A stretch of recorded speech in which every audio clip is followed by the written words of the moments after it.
साबिर भाई तो यार अरे नहीं आएगा इसका मामला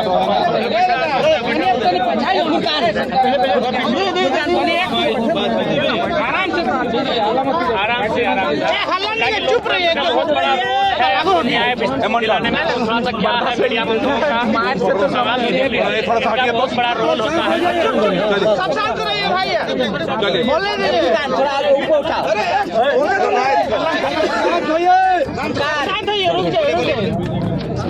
और थोड़ा सा जी एक चीज जयराम जी, आप आए, विस्थापितों का जो दर्द हुआ है आज, एक विस्थापित का बेटा शहीद हो गया, उसके बाद आप यहाँ आए, आपने बीजीएच में भी कहा कि अधिकारियों के खिलाफ कार्रवाई होनी चाहिए। जिस प्रकार यहाँ आपके साथ जो घटना हुई उसको आप किस रूप में देखते हैं? हमें बड़ा हंसी लग रहा है कि विचारधारा अलग है। जो स्थानीय विधायक हैं मैडम श्वेता जी, लेकिन पढ़े लिखे हम उनको मानते हैं, है भी, लेकिन हमको उनका आज का ये जो व्यवहार उनके और उनके समर्थकों द्वारा जो हुआ, हमारी गाड़ी को रोका गया, हमारे खिलाफ जो उन्होंने वोटिंग किया, ये आश्चर्यजनक है।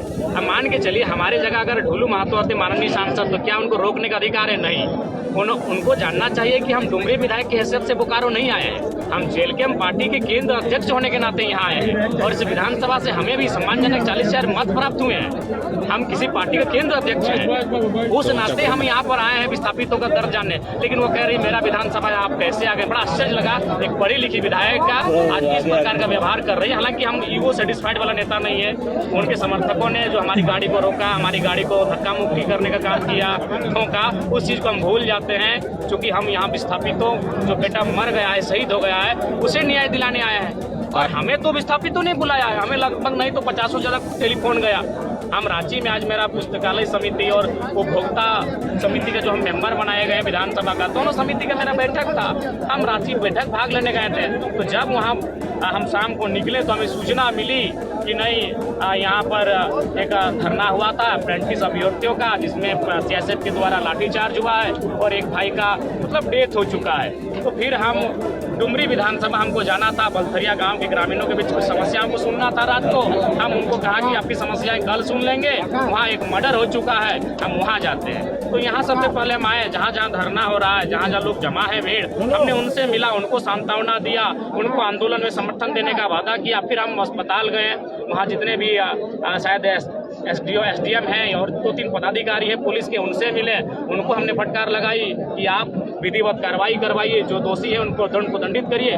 उसके बाद हम मेन गेट पर आए, तो मेन गेट पर हम जैसे आए तो स्थानीय विधायक अपने कुछ समर्थकों के साथ हमारी गाड़ी के सामने आ गई और अपने एक तरह से मैंने हमारा विरोध करने लगी। हम वही बोले, मैडम आप सामने आइए, क्यों आप हमारा विरोध कर रहे हैं?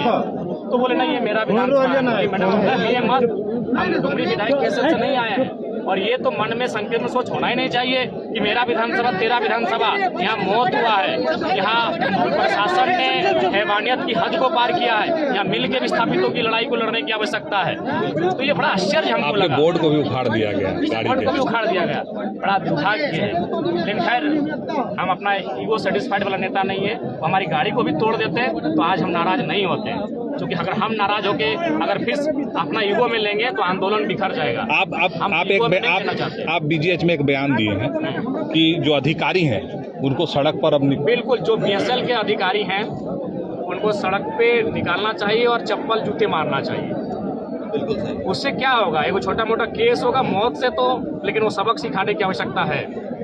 हम जब इस तरह का बयान देते हैं तो लोग बोलते हैं कि 29 साल का लड़का है, बड़बोला है, कुछ भी बोलता है। लेकिन हमको मालूम है, हम जनता के बीच से उठकर गए हैं, इसलिए हम लिपापुत्ती वाला बात नहीं करते हैं। जो स्पष्ट होता है हम कह देते हैं। मानते हैं कि विस्थापितों का अलग अलग गुट होना एक कारण हो चुका है? बिल्कुल, बहुत बड़ा कारण। यही देखिए विधायक मैडम का रवैया, उनको हमको स्वागत करना चाहिए था कि चाहे जयराम बाबू आए हैं, अच्छा लगा हमको, चलिए हम लोग दोनों मिल के विस्थापन की आवाज़ को बुलंद करते हैं। लेकिन उनके द्वारा ये व्यवहार अभी रात्रि के इस समय एक माननीय विधायक के साथ बड़ा दुर्भाग्य है।